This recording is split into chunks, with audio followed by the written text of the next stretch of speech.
Hello दोस्तों, नमस्कार। Welcome to my YouTube channel. आज हम डिस्कस करने वाले Anthem bioscience limited quarter two के रिजल्ट डिक्लेयर हो गए हैं। दोस्तों, अभी मैं आपको बताने वाला हूँ कि ये जो कंपनी है, अभी इसी साल जुलाई 2025 में इसका आईपीओ आया था और ये अभी लिस्टेड कंपनी है। उसके बाद में जो रिजल्ट्स है वो अभी यहाँ पे देखने को मिल रहे हैं। ये जितना भी जो डाटा दिया गया है वो मिलियंस में दिया गया है, तो हम उसको करोड़ में कन्वर्ट करके रीड करने वाले हैं। तो अभी स्टार्ट करते हैं हम कंसोलिडेटेड फाइनेंशियल रिजल्ट। सबसे पहले हम देखते हैं कि जो रेवेन्यू फ्रॉम ऑपरेशंस यानी कि जो बिजनेस कोर बिजनेस से जो कंपनी को यहाँ पे इनकम यहाँ पे क्वार्टर वन टू और लास्ट ईयर का जो क्वार्टर है उसमें कितनी जनरेट हुई आपको यहाँ देखने को मिल रहा होगा। इस क्वार्टर के अंदर आपको 550 करोड़ की यहाँ पे इनकम हुई। पिछला जो क्वार्टर था उसके अंदर 540 की इनकम फ्रॉम रेवेन्यू। और तो जो पिछला जो क्वार्टर था Q2 उस लास्ट ईयर का, उसमें 524 करोड़ की हुई। अगर हम दोस्तों अगर देखते हैं कि टोटल की बात करते हैं तो अदर इनकम और ऐड कर देते हैं, तो इस क्वार्टर के अंदर आपको देखने को मिल रहा होगा 598 करोड़। पिछला जो क्वार्टर था उसके अंदर 563 करोड़। तो इसी प्रकार जो लास्ट ईयर का जो क्वार्टर था उसके अंदर 552 करोड़ आपको यहाँ पे देखने को मिली। अगर हम कंपैरिजन करते हैं रेवेन्यू फ्रॉम ऑपरेशन को क्वार्टर ऑन क्वार्टर बेसिस पे, तो आपको देखने को मिल रहा होगा 540 करोड़ से बढ़ के 550 करोड़ हुई, यानी कि 1.8% के आसपास आपको यहाँ पे क्वार्टर ऑन क्वार्टर बेसिस पे रेवेन्यू के अंदर यानी कि इनकम के अंदर ग्रोथ देखने को मिली है। इसी प्रकार अगर ईयर ऑन ईयर बात करते हैं तो आपको यहाँ देखने को मिल रहा होगा 524 करोड़ से बढ़ के 550 करोड़ हुई, यानी कि 5% के आसपास आपको यहाँ पे जंप देखने को मिला है रेवेन्यू के अंदर ईयर ऑन ईयर बेसिस पे। अगर हम एक्सपेंस की बात करते हैं तो दोस्तों आपको देखने को मिल रहा होगा एक्सपेंस के अंदर क्या होता है, किसी भी कंपनी का उसका मटेरियल कॉस्ट होती है, यानी कि उस रॉ मटेरियल्स बोलते हैं।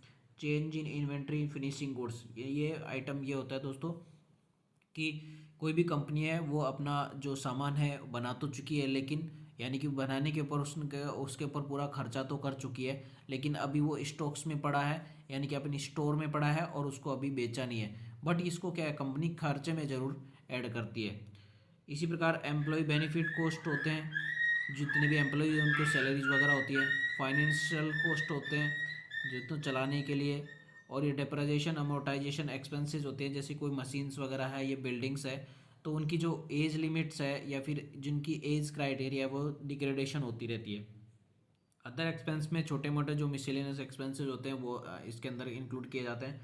तो इन सबको मिलाने के बाद जो टोटल एक्सपेंस आपको देखने को मिल रहा होगा इस क्वार्टर के अंदर 360 करोड़ का, और जो पिछला जो क्वार्टर था उसके अंदर 376 करोड़ का हुआ, और उससे जो लास्ट ईयर का जो क्वार्टर है उसके अंदर 353 करोड़ का आपको यहाँ पे एक्सपेंस होता हुआ दिखाई दिया। तो दोस्तों जो एक्सपेंसेज हैं बिल्कुल एक तरीके से लाइन में है, मतलब एक तरीके से कंपनी के कंट्रोल में है। बहुत ज़्यादा यहाँ पे एक्सपेंस करती हुई कंपनी दिखाई नहीं दे रही है।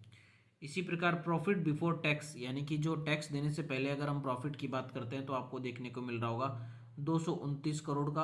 पिछला जो क्वार्टर था उसके अंदर 186 करोड़ का, और उससे जो लास्ट ईयर का जो क्वार्टर था उसके अंदर 199 यानी कि 200 करोड़ के आसपास आपको यहाँ पे टोटल प्रॉफिट था बिफोर टैक्स। अगर टैक्स की बात करते हैं, टैक्स में आपको यहाँ देखने को मिला होगा डेफर टैक्स, यानी कि जो पिछला जो टैक्स था उसमें पिछला उससे जो लास्ट ईयर का क्वार्टर था उसके अंदर थोड़ा ज़्यादा था। इसी प्रकार अगर हम टोटल प्रॉफिट की बात करते हैं, यानी कि इस पीरियड के अंदर टोटल प्रॉफिट मतलब क्या दोस्तों, net profit is equal to क्या है, इनकम माइनस एक्सपेंसेस और मिसेलिनियस एक्सपेंस जैसे कि टैक्स वगैरह, ये सब काटने के बाद जो बचता है उसको हम नेट प्रॉफिट बोलते हैं। तो इस क्वार्टर के अंदर आपको देखने को मिल रहा होगा 173 करोड़ का, और पिछला जो क्वार्टर था उसके अंदर 135 करोड़ का, और उससे जो लास्ट ईयर का क्वार्टर था उसके अंदर 161 करोड़ का आपको यहाँ नेट प्रॉफिट हुआ कंपनी को।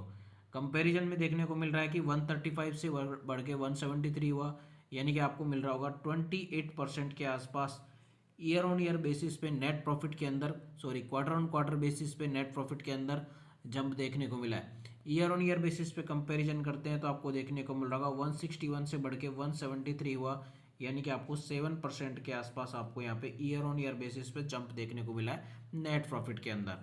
इसी प्रकार अगर हम ईपीएस की बात करते हैं तो इस क्वार्टर के अंदर 3 रुपये 9 पैसे, पिछला जो क्वार्टर था उसके अंदर 2 रुपये 43 पैसे, और उससे जो लास्ट ईयर का जो क्वार्टर था उसके अंदर 2 रुपये 90 पैसे आपको यहाँ पे ईपीएस देखने को मिला। तो दोस्तों अगर फाइनली अगर हम इस पूरे वीडियो को कंक्लूड करते हैं तो आपको देखने को मिल रहा होगा क्वार्टर ऑन क्वार्टर बेसिस में इनकम के अंदर एक हल्की सी बढ़त देखने को मिली है लगभग 1.8 बेसिस पे। और ईयर ऑन ईयर अगर कंपैरिजन करते हैं तो 5% का यहाँ पे, यानी कि कंपनी की जो इनकम है उसमें कोई बहुत ज़्यादा बढ़ोतरी यहाँ पे क्वार्टर ऑन क्वार्टर बेसिस पे और ईयर ऑन ईयर बेसिस पे बढ़ाई दिखाई नहीं दे रही है। अगर हम रेवेन्यू नेट प्रॉफिट की बात करते हैं तो नेट प्रॉफिट जरूर क्वार्टर ऑन क्वार्टर बेसिस पे आपको 28% का जंप देखने को मिला है और ईयर ऑन ईयर बेसिस पे 7% का जंप देखने को मिला है। तो दोस्तों अगर वीडियो अच्छी लगी तो लाइक करना और चैनल को सब्सक्राइब करना। मिलते हैं किसी नेक्स्ट वीडियो में, जब तक के लिए बाय बाय।